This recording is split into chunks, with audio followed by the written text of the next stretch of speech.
Assalamualaikum warahmatullahi wabarakatuh. Sobat dimanapun berada, semoga Allah subhanahu wa ta'ala selalu mencurahkan rahmat dan taufiknya kepada kita semuanya. InsyaAllah pada kesempatan ini sobat, kita akan berbicara tentang keutamaan membaca Al-Quran. Sebagaimana firman Allah subhanahu wa ta'ala di dalam Al-Quran, كتاب أنزلناه إليك مبارك ليدبروا آياته وليتذكر أولو الألباب. Ini adalah sebuah kitab yang kami turunkan kepadamu, penuh dengan berkah, supaya mereka memperhatikan ayat-ayatnya dan supaya mendapat pelajaran orang-orang yang mempunyai pikiran. Al-Quran Surat Shad ayat 29. Demikian pula firman Allah Ta'ala dalam surat Al-Fathir, Innalladzina yatluna kitaballahi wa aqamus salata wa anfaqu mimma razaqnahum sirran wa alaniyatan yarjuna tijaratan lan tabur liyuwaffiyahum ujurahum wa yazidahum min fadlih innahu ghafurun syakur.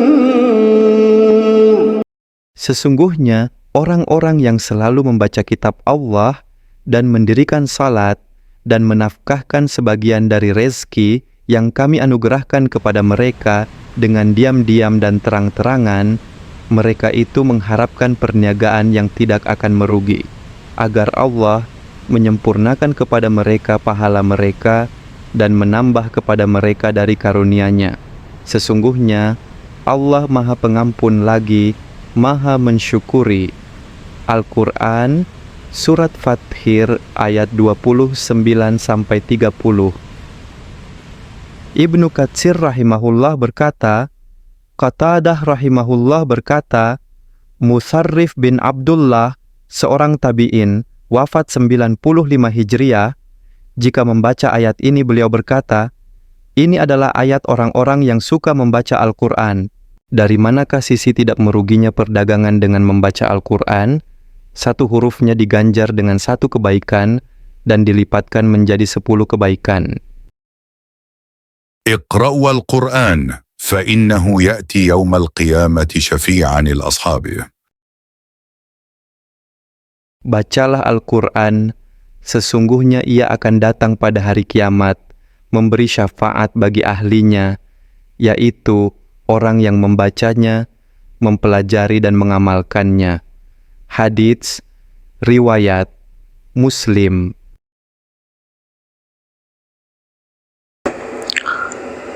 وعن ابن مسعود رضي الله عنه قال قال رسول الله صلى الله عليه وسلم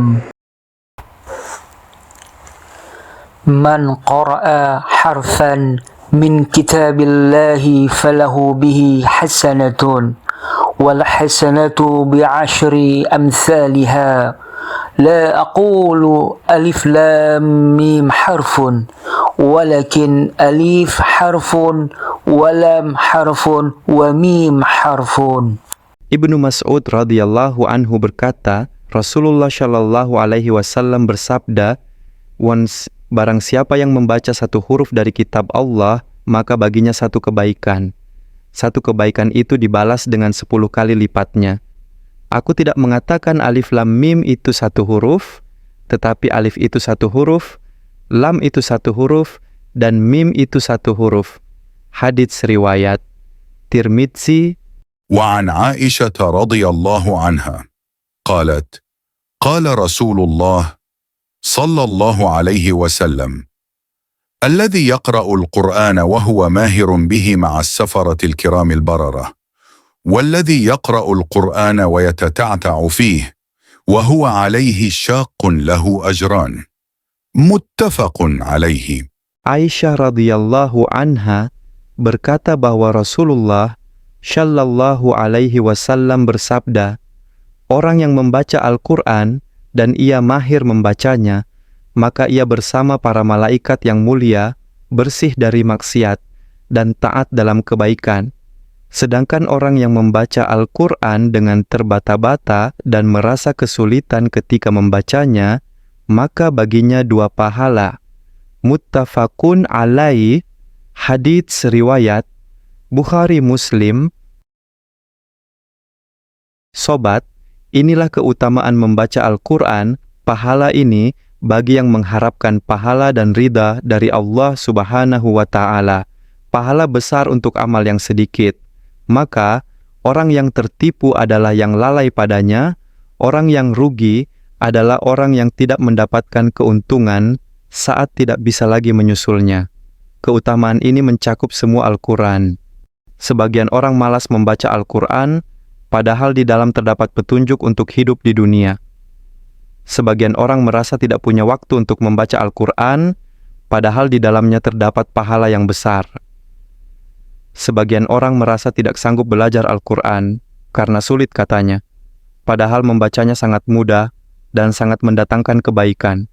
Mari perhatikan keutamaan membaca Al-Quran berikut.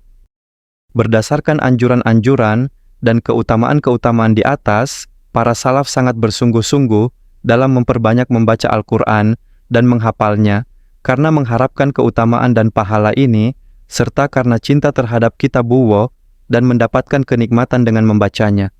Imam Abdurrahman Al-Auza'i rahimahullah berkata, ada 5 perkara yang selalu dipegang para sahabat Nabi dan para tabi'in yang mengikuti langkah mereka dalam kebaikan, selalu bersama jamaah kaum muslimin, mengikuti sunnah, memakmurkan masjid, membaca Al-Quran dan jihad fisabilillah.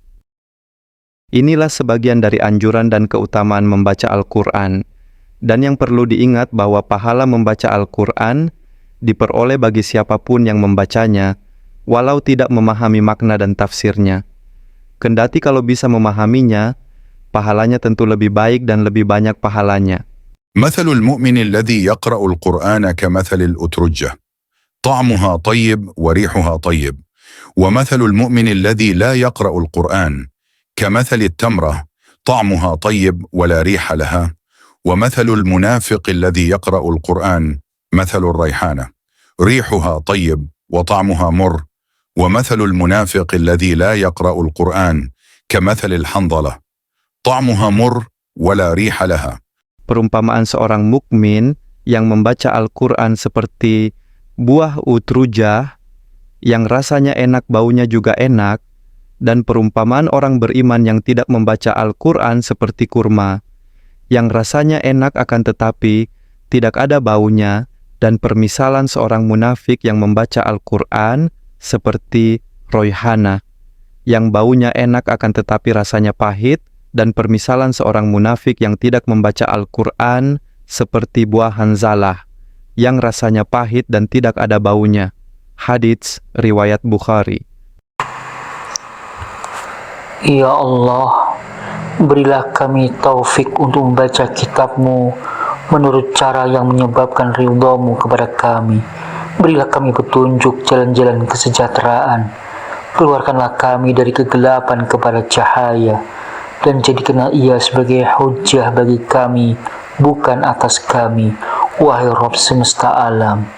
Ya Allah, tinggikanlah derajat kami dengannya, selamatkanlah kami dengannya dari kerendahan, ampunilah kesalahan-kesalahan kami dengannya, ampunilah kami, kedua orang tua kami, dan semua kaum muslimin dengan rahmat-Mu, wahai yang maha paling pengasih dari yang pengasih.